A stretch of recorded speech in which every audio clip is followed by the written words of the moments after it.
मेरे पास एक प्रश्न है, वो इस समय के विषय से तो नहीं जुड़ा, लेकिन मैं जोड़ के जरूर उत्तर दे देता हूं। आजकल हमारे घरों में पेप्सी कोक से भी ज्यादा नूडल्स खाया जा रहा है। पेप्सी कोक कम हुआ है पिछले 2-3 साल में, अच्छा हुआ, नूडल्स खाया जा रहा है। तो नूडल्स के बारे में आपको एक जानकारी दे दूं कि सबसे खराब वस्तु अगर खाने की कोई हो सकती है, कचरे में कचरा, तो वो यही है नूडल्स। एक तो मैदे की है, ऊपर से सड़ा हुआ है। 6-7 दिन मैदे को सड़ा के रखा जाए तब नूडल्स तैयार होता है। और इस नूडल्स में टेस्ट लाने के लिए सूअर के मांस का रस मिलाया जाता है। बिना उसके नूडल्स बन ही नहीं सकता।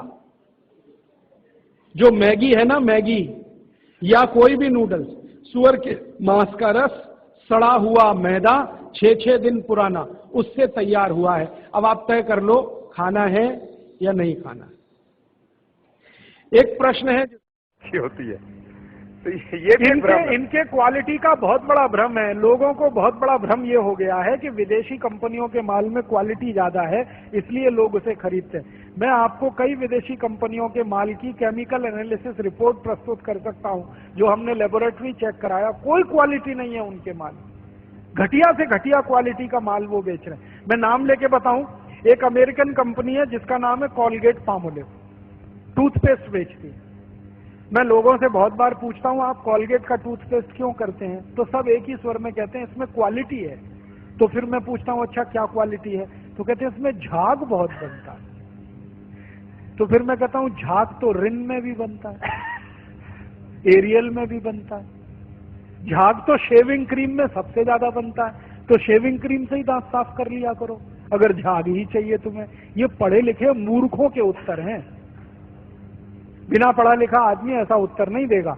जो एजुकेटेड इडियट है वो इस तरह का। और ये उत्तर मुझे पता है कहां मिला? दिल्ली यूनिवर्सिटी में मैं एक लेक्चर कर रहा था डिपार्टमेंट ऑफ मैथमेटिक्स में। वहां के एक प्रोफेसर ने उत्तर दिया, किसी कोलगेट में बहुत अच्छी क्वालिटी है, झाग बहुत बनता है। तो मैंने कहा प्रोफेसर साहब, आप डेंटल क्रीम से दांत क्यों नहीं साफ कर लेते? शेविंग क्रीम से दांत क्यों नहीं साफ कर लेते? एरियल से दांत क्यों नहीं साफ कर लेते? सबसे ज्यादा झाग तो उसी में बनता है। तो एकदम चुप प्रोफेसर। फिर उसने मुझे कहा अच्छा आप ही बताइए क्वालिटी क्या होती है? मैंने कहा प्रोफेसर साहब, आप मैथमेटिक्स के प्रोफेसर होके अगर ये नहीं जानते कि क्वालिटी क्या होती है तो क्यों चिल्लाते हैं कि ये क्वालिटी होती है? जब मालूम ही नहीं है तो कहो ना हमको नहीं मालूम क्वालिटी क्या होती है, हम तो विज्ञापन देख के ये सामान खरीद लाते हैं। मैंने उनको समझाया कि कोलगेट टूथपेस्ट बनता किस चीज से है, उसकी क्वालिटी क्या है, ये समझने की बात है। तो उनका हाँ बताइए। तो मैंने उनको बताया, वो मैथमेटिक्स के थे, थोड़ा केमिस्ट्री भी जानते थे। केमिस्ट्री में एक केमिकल होता है, उसका नाम है सोडियम लॉरेल सल्फेट, उससे कोलगेट बनता है। क्योंकि सोडियम लॉरेल सल्फेट डाले बिना किसी भी टूथपेस्ट में झाग पैदा नहीं हो सकता।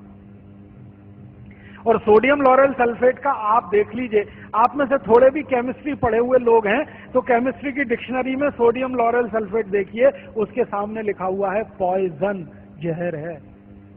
0.05 मिलीग्राम मात्रा में शरीर में चला जाए तो कैंसर कर देता है। और वो कोलगेट में भरपूर मात्रा में मिलाया जाता है।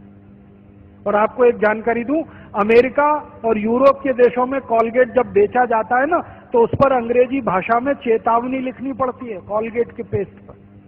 जैसे भारत में सिगरेट के पैकेट पर लिखा रहता है ना, सिगरेट पीना स्वास्थ्य के लिए हानिकारक है, वैसे अमेरिका और यूरोप में कोलगेट के डिब्बे पर लिखा रहता है कोलगेट करना स्वास्थ्य के लिए हानिकारक है। लिखते अंग्रेजी में है, मैं बताता हूं वो क्या लिखते हैं। वो 3 वाक्य लिखते हैं। पहला लिखते हैं Colgate is injurious to health, स्वास्थ्य के लिए खतरनाक है। दूसरा वाक्य लिखते हैं please keep out this Colgate from the reach of the children below 6 years. माने 6 साल से कम उम्र के बच्चे को ये पेस्ट नहीं देना। क्यों? बच्चे चाट लेते हैं उसको और उसमें कैंसर करने वाला केमिकल है, इसलिए कहते हैं बच्चों को नहीं देना ये टूथपेस्ट। फिर आगे के सेंटेंस में लिखते हैं in case of accidental injection please contact immediately poison control centre. माने गलती से किसी बच्चे ने कोलगेट कर लिया तो तुरंत हॉस्पिटल लेके जाना उसको, इतना खतरनाक है। और तीसरा सेंटेंस लिखते हैं if you are a adult then take the paste on your brush only in pea size. मतलब क्या है, अगर आप बड़े आदमी हैं तो अपने ब्रश पर बिल्कुल थोड़ी मात्रा में चने या मटर के दाने से आधी मात्रा में ही कॉलगेट लेना, क्योंकि कार्सिनोजेनिक है।